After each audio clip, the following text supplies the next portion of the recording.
Bismillahirrahmanirrahim. Assalamualaikum warahmatullahi wabarakatuh. Selamat malam rekan-rekanku semuanya. Apa kabarnya pada malam hari ini? Semoga rekan-rekanku semuanya dalam keadaan sehat dan tetap bersemangat. Meskipun waktunya sudah agak larut untuk ukuran belajar. Tapi apapun yang terjadi, kita bersyukur kita masih diberi kesehatan sehingga kita bisa bertemu meskipun pertemuan lewat daring, pertemuan lewat tatap maya. Baik rekan-rekanku semuanya, pada kesempatan ini saya perlu memperkenalkan diri. Mungkin ada banyak rekan-rekan mahasiswa yang belum kenal. Nama saya Jailani. Alamat maupun tempat lahir di Karanganyar. Tepatnya di Gondangrejo, Karanganyar. Pada semester ini saya diberi mata kuliah beri amanah untuk mengampu mata kuliah ekonomi kreatif. Mungkin dalam sejarah perjalanan Pak Jailani di Kabupaten Karanganyar, mungkin ada rekan-rekan yang dari Karanganyar, sudah cukup lama berkecimpung di bidang pemberdayaan, pendampingan maupun sebagai business development services teman-teman pelaku usaha UMKM. Nah, pelaku UMKM itu salah satunya juga adalah sebagian pelaku ekonomi kreatif. Jadi kalau untuk kasus-kasus ataupun mungkin pelaku ekonomi kreatif, Pak Jailani sudah sangat familiar. Termasuk yang terakhir, Pak Jailani menjadi salah satu anggota tim teknis pengembangan ekonomi kreatif di Kabupaten Karanganyar. Ketua komite ekonomi kreatifnya adalah Kepala Baperlitbang. Dan salah satu tim ahlinya adalah Profesor Sutanto DEA dari UNS. Itu rekan-rekanku, jadi terkait dengan perkenalan pada pertemuan yang pertama ini, kita membahas tentang mata kuliah ekonomi kreatif. Nanti apa yang akan kita bahas dalam ekonomi kreatif? Yang jelas kreativitas itu tanpa batas. Kreatif itu akan selalu berkembang dan terus berkembang. Oke rekan-rekan, langsung kita masuk pada pembahasan. Sebelum kita bicara tentang materi pokok bahasan, kita perlu menyepakati bersama terkait dengan kontrak perkuliahan. Karena apa? Diharapkan nanti kontrak perkuliahan ini menjadi komitmen kita bersama. Komitmen Pak Jailani selaku pengampu mata kuliah ekonomi kreatif dan juga rekan-rekan mahasiswa sebagai yang menerima mata kuliah ekonomi kreatif. Karena apa? Perkuliahan kita lewat jarak jauh.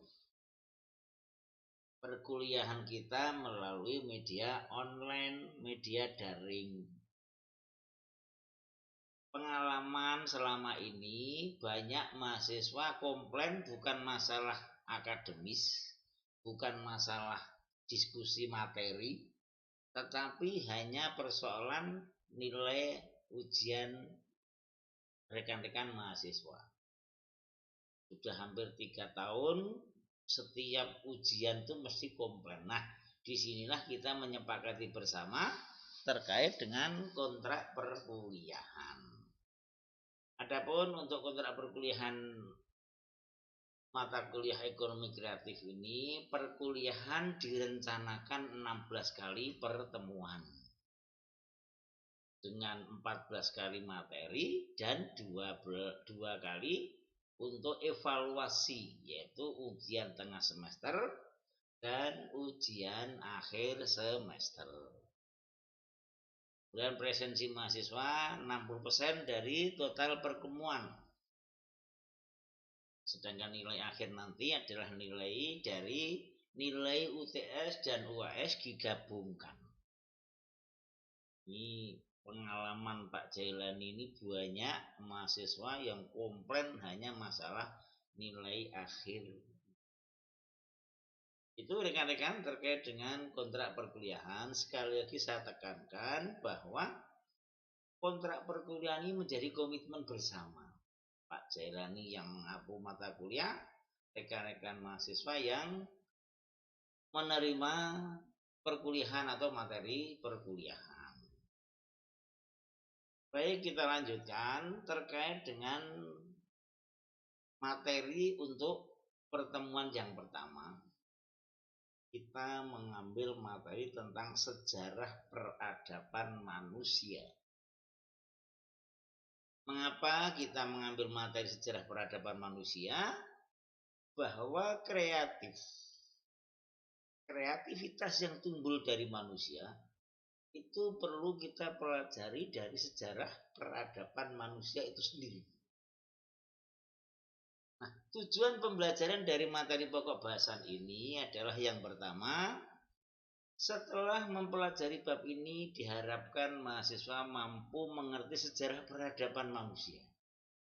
Dengan mengerti sejarah peradaban manusia, kita akan terbuka mata dan pemikiran kita. Oh, manusia itu perlu survive. Oh, manusia itu perlu kerjasama. Oh, manusia itu perlu kreativitas.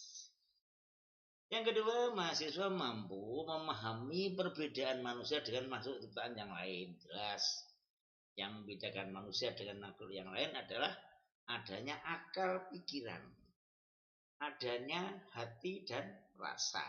Itulah nanti yang akan menjadi pemicu dalam rangka manusia untuk melakukan kreativitasnya.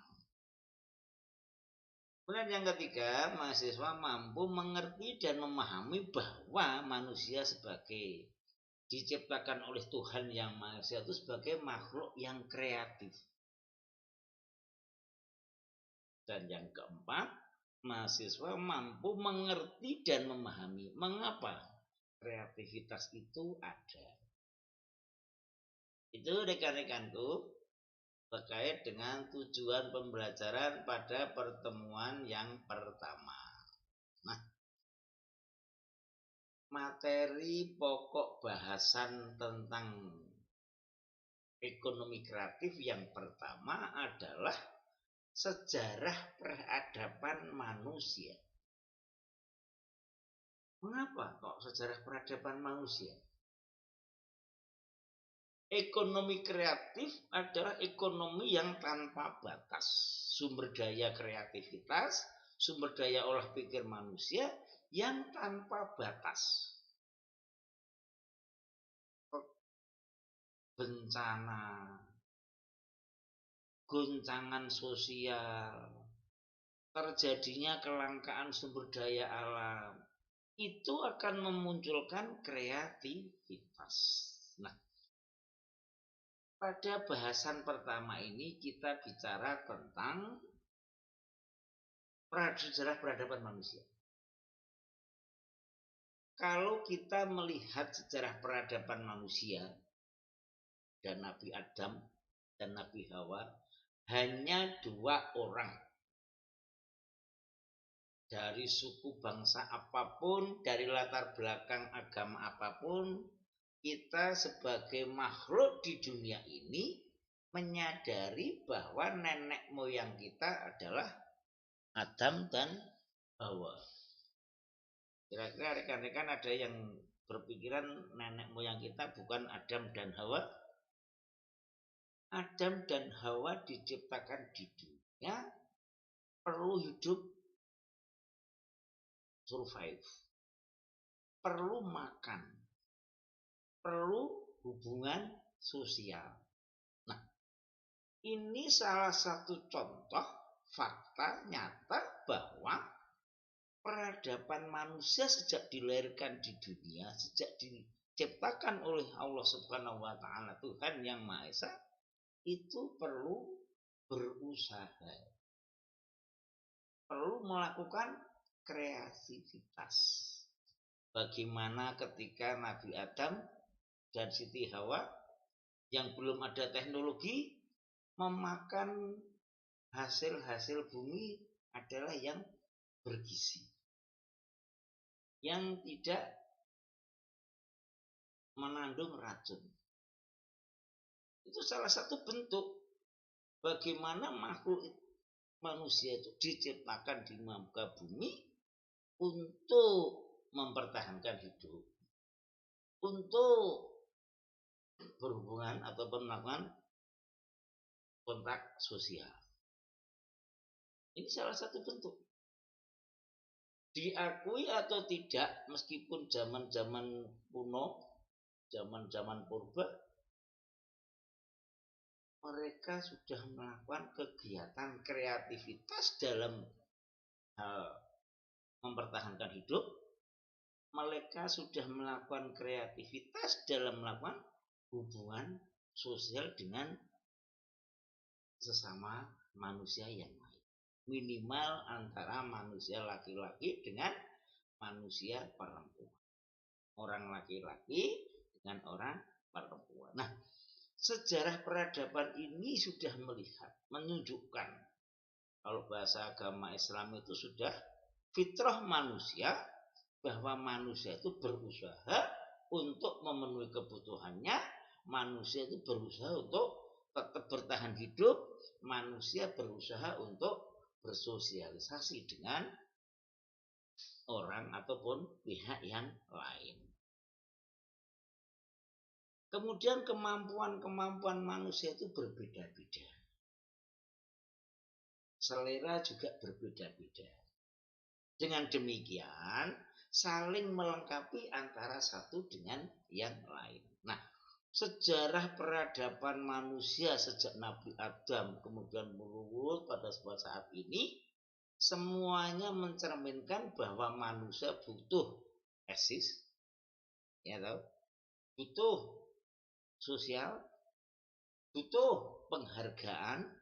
Itulah kemudian yang menjadi cikal bakal manusia untuk berlaku, bersikap, dan berpikir yang kreatif.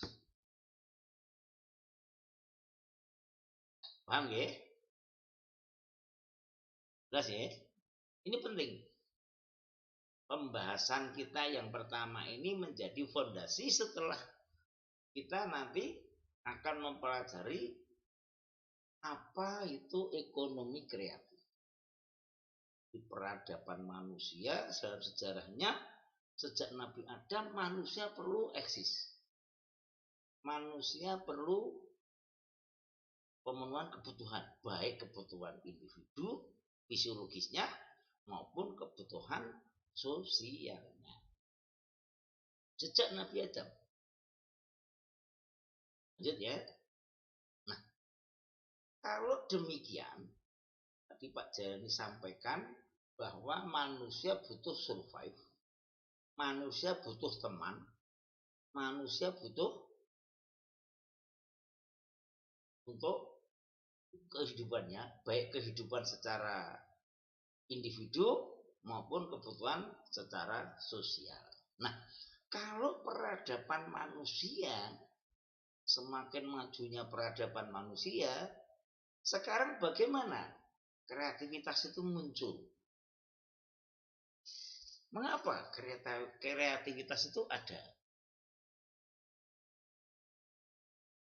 Meskipun zamannya peradaban masih sangat terbatas, meskipun zamannya mungkin masih zaman kuno, tetapi manusia berusaha, manusia untuk bisa memenuhi kebutuhannya, manusia berusaha untuk bisa menyenangkan pasangan sosialnya, ini salah satu bentuk usaha manusia dalam melakukan kreativitasnya. Berbeda dengan hewan atau makhluk-makhluk yang lain. Mereka hanya makan, mungkin hanya juga untuk pasangan, selesai. Yang membedakan manusia dengan makhluk yang lain, ada nilai-nilai sosial di sana.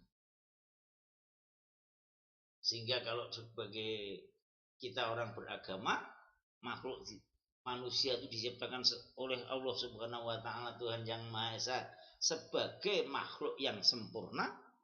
Yang membedakan selain bentuk tubuh yang sempurna adalah adanya akal pikiran, adanya hati dan rasa. Nah, dengan akal yang ada ini akan menyebabkan manusia sederhana apapun ada semacam sebab akibat. Oh, kalau saya makan ini saya sehat. Oh, kalau saya makan ini racun. Dari sejak zaman dahulu ini sudah ada. Nah, kemudian perjalanannya bagaimana manusia dengan kreativitas semakin maju, semakin banyak penduduk, persaingan akan semakin besar. Kalau kemungkinan makhluk di dunia ini setiap tahunnya bertambah 1 miliar misalnya, satu dunia, bisa dibayangkan untuk 2045 ketika kita mencanangkan Indonesia emas, kira-kira sudah berapa puluh miliar penduduk di dunia. Kembali kepada faktor manusia dan kreativitas ini, ada beberapa faktor yang mempengaruhi manusia untuk bisa berkreasi. Salah satu yang mempengaruhi manusia untuk melakukan kreativitas adalah kenapa? Ada kaitannya hubungan sosial. Dengan pihak lain kita mungkin bisa sharing. Dengan pihak lain ada inisiatif, ada kreatif untuk melakukan sesuatu. Ya enggak? Rekan-rekan mahasiswa ketika bersosialisasi, berhubungan, berkolaborasi dengan rekan-rekan yang lain, apa kira-kira hanya diam saja? Hanya diam saja?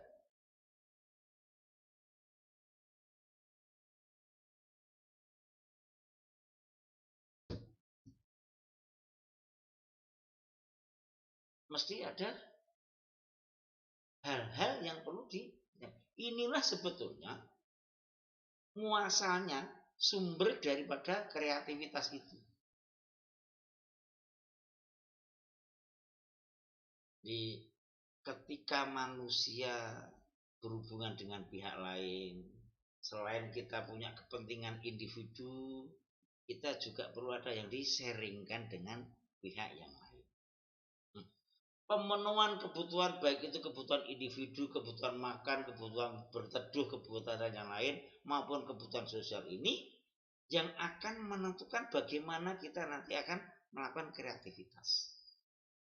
Oh, kalau teman saya begini, saya harus begitu. Oh, kalau saya begini, sementara teman saya begitu, saya harus menyesuaikan. Inilah bentuk hubungan yang akan membangun apa? Kohesi sosial. Kalau sudah kohesi sosial, kemudian yang terjadi adalah adanya kreativitas. Saya mencontohkan ketika Pak Jailani dulu kuliah, belum ada model-model seperti ini. Karena memang teknologi belum maju seperti ini. Semua pakai tatap muka, pertanyaan pakai menghadap, bertulis. Nah, karena memang zamannya seperti itu teknologi. Dengan sekarang teknologi yang maju ini, kita dapat melakukan perkuliahan melalui media daring. Itu rekan-rekanku, sebelum kami lanjutkan, monggo kalau ada yang bertanya, ini ada yang bertanya nih.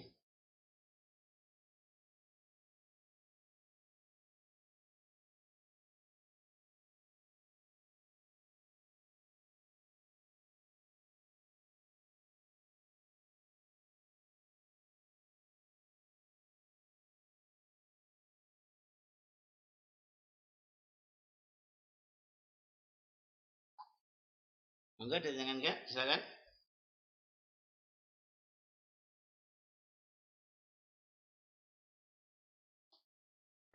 Kalau ada kan, monggo tak beri waktu. Enggak nggih.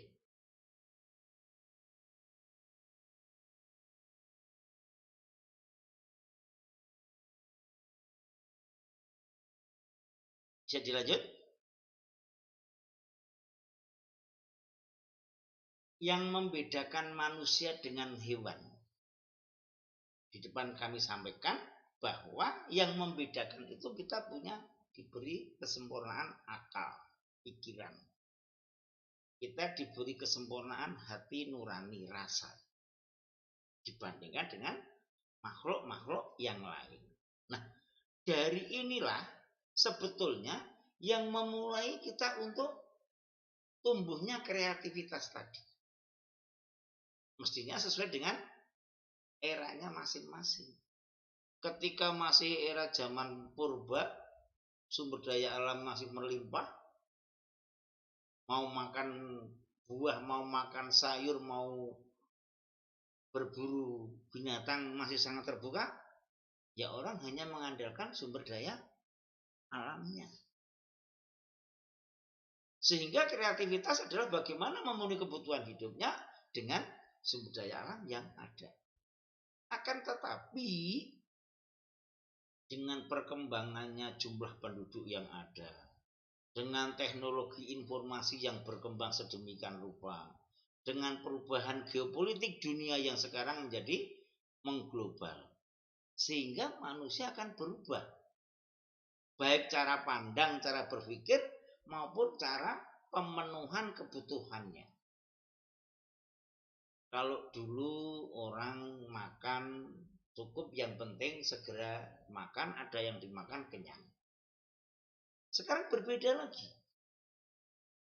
Orang makan butuh makan yang nyaman, yang enak, yang higienis, yang bergizi, suasana juga cukup mendukung.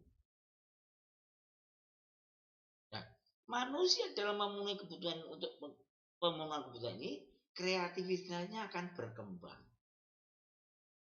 Bagaimana kalau sumber daya alam terbatas, kita harus melakukan kreativitas. Sekarang Anda bisa melihat, rekan-rekan bisa melihat, ketika sumber daya bahan bakar fosil bumi berkurang, ada alternatif untuk bahan bakar terbarukan. Ketika kemudian bagaimana industri yang akan mencemari lingkungan, bagaimana kemudian ada alternatif industri yang ramah lingkungan, dan segala macam. Nah, inilah sebetulnya bagaimana kreativitas itu berkembang sesuai dengan perkembangan akal dan pikiran manusia, sesuai dengan perkembangan peradaban. Dengan demikian ekonomi kreatif tidak akan habisnya, selalu berkembang dan selalu ada selama peradaban manusia itu masih ada. Ekonomi kreatif akan selalu bertumbuh dan berkembang selama manusia itu masih ada di muka bumi. Itulah ada yang mengatakan bahwa ekonomi kreatif adalah ekonomi masa depan.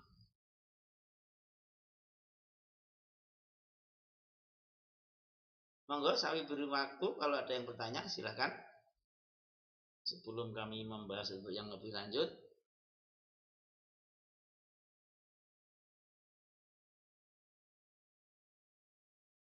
Sudah? Ini kalau ada, dulu.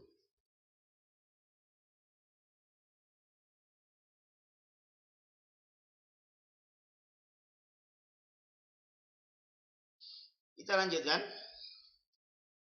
Kalau di depan Pak Jelani menyampaikan terkait dengan manusia dan kreativitas, di mana sebetulnya sejak lahir kita itu sudah diciptakan dengan kreativitas yang ada.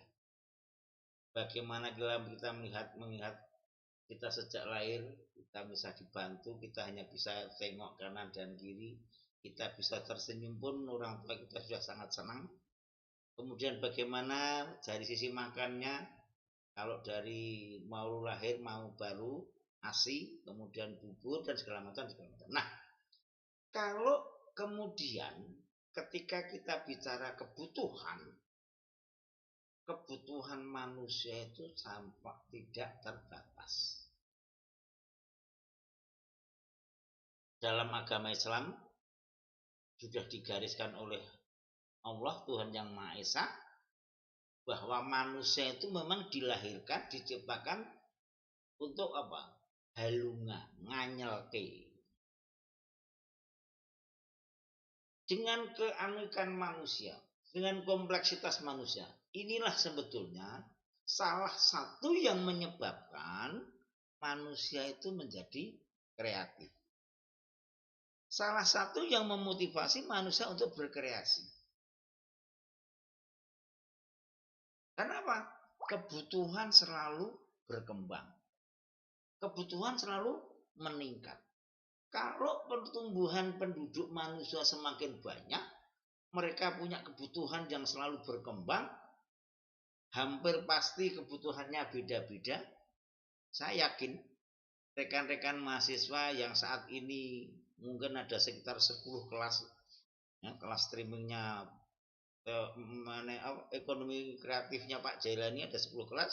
Saya berani jamin yakin, yang saya yakin-yakinnya mahasiswa saat ini yang dipakai bajunya beda-beda. Meskipun sama-sama kaos misalnya, saya yakin warnanya berbeda. Kebetulan saya nggak bisa lihat ya. Meskipun pakai baju batik, saya yakin batiknya beda-beda. Nah, inilah salah satu contoh bahwa kebutuhan manusia itu meskipun untuk menutup aurat baju itu, tapi seleranya berbeda-beda.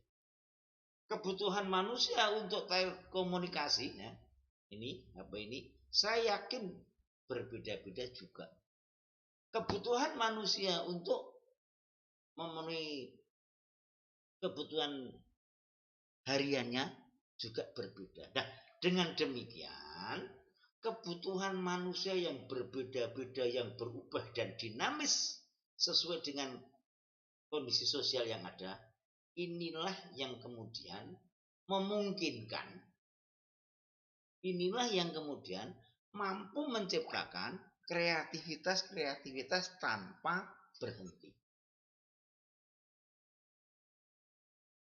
Paham ya? Nah, kalau manusia dengan kebutuhan yang selalu meningkat, kebutuhan yang sangat berubah dengan dinamis, akhirnya apa? Perlu mengeksplorasi, perlu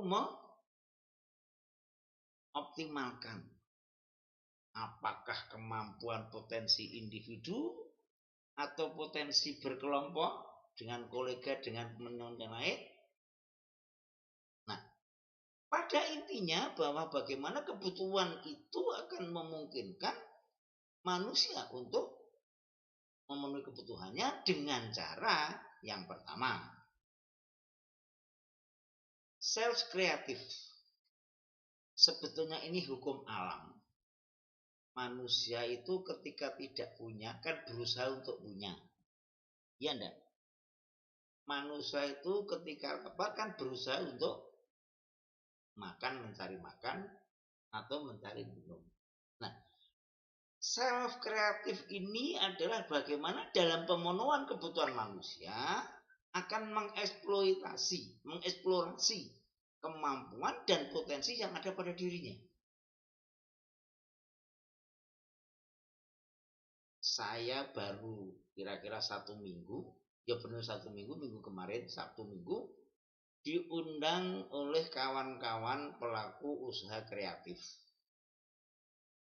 yang kebetulan ingin ikut lomba Krenova, kreativitas dan inovasi. Nah, mereka melakukan kegiatan, bayangkan, dari selumpring bambu dibuat hiasan, yang hiasan itu nilainya berjuta-juta. Bahkan kemarin ada yang rencana mau mengekspor, Profesor Sutanto dari UNS itu sebagai kurator, tapi persoalannya apa? Mereka belum bisa mengembangkan usaha dengan teman-teman yang lain karena keahliannya buat diri sendiri. Nah, self kreatif, bisa berkreatif secara sendiri dalam pemenuhan kebutuhan potensi.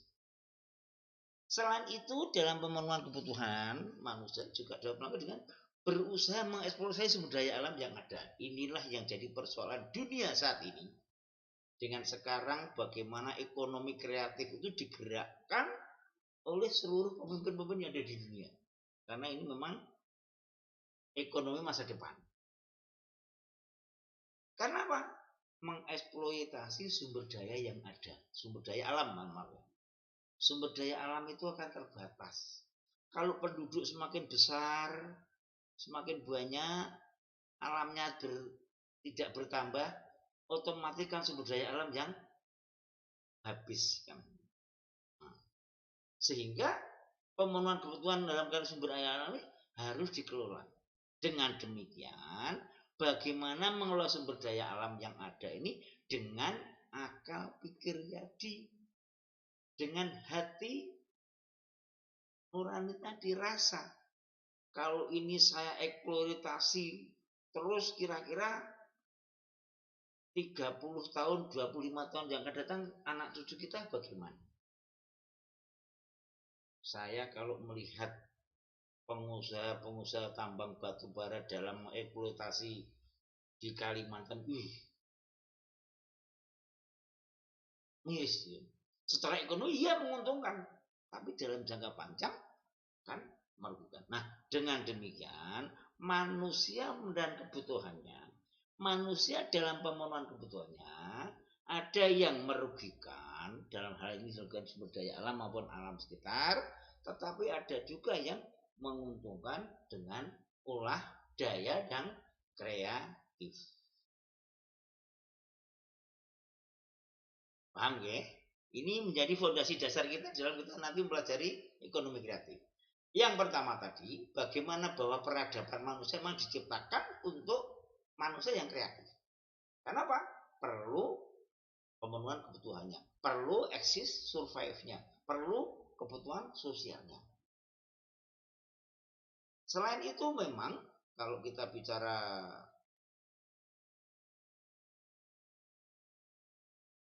agama begitu, kita memang diciptakan untuk menjadi manusia yang kreatif. Tapi di sini dulu ada yang tanyakan, silakan monggo. Ini berwaktu. Tidak?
Aduh, ada yang kan, silakan. Kalau ada, itu rekan-rekanku sebagai perkuliahan yang pertama kita mempelajari tentang sejarah peradaban manusia, di mana sejarah peradaban manusia menunjukkan bahwa manusia memang diciptakan oleh Tuhan Allah Subhanahu wa taala sebagai manusia yang dalam dirinya tumbuh dengan kreativitas. Bagaimana pemenuhan kebutuhannya, bagaimana mengeksploitasi dirinya maupun sumber daya alam yang ada.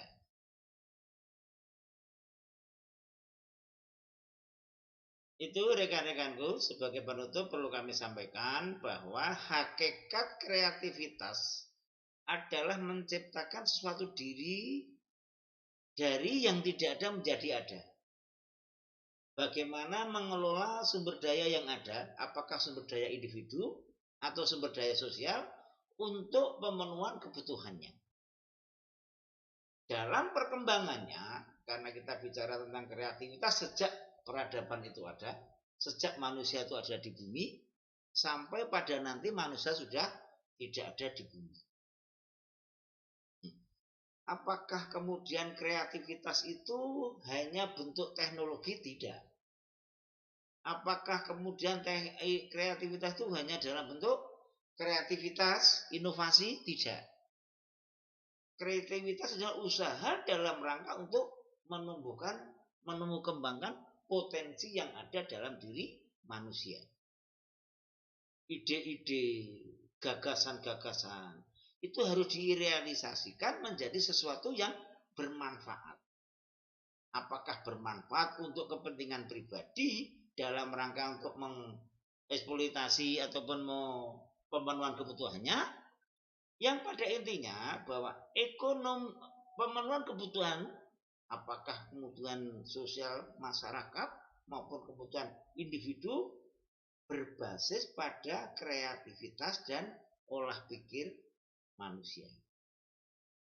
Dengan demikian, bagaimana manusia dalam mengolah kreativitas potensi diri ataupun dalam mengolah dan mengeksploitasi sumber daya alam, inilah yang akan menentukan apakah ekonomi kreatif itu nanti akan bermanfaat bagi peradaban manusia ataupun kreativitas itu akan merugikan bagi peradaban manusia. Apa ada Pak kreativitas yang merugikan? Ada. Teknologi yang maju, kreativitas yang maju terkait dengan nuklir misalnya. Harusnya untuk kemaslahatan manusia, tapi karena faktor ego, faktor individu, manusia akan jadi merugikan. Ekonomi kreatif adalah ekonomi tanpa batas. Dalam arti ekonomi tanpa batas dalam eksploitasi sumber daya. Itu rekan-rekanku terkait dengan pembahasan kita untuk yang pertama. Ini saudara bisa melihat terkait dengan rencana pembelajaran. Ini masih ada kurang 2 bab lagi, yaitu tentang bagaimana pengembangan ekonomi perdesaan. Di sana perlu kreativitas, ini kurang dimasukkan ya. Yang kedua adalah mengembangkan kelembagaan ekonomi kreatif. Masih ada 2, seharusnya kan 15 kali pertemuan, ini adalah 1. Baik rekan-rekanku, mungkin cukup ini. Sebelum kami akhiri, silahkan kalau ada yang bertanya.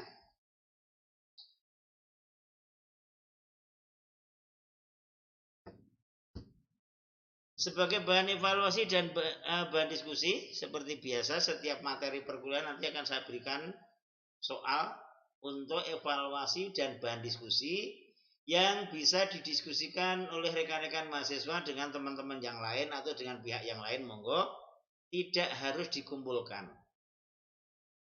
Saya berusaha untuk memberikan evaluasi dan bahan diskusi dengan harapan karena kita perkuliahannya lewat jarak jauh, sehingga rekan-rekan bisa lebih intensif untuk memahami setiap sub pokok bahasan atau sub pokok materi.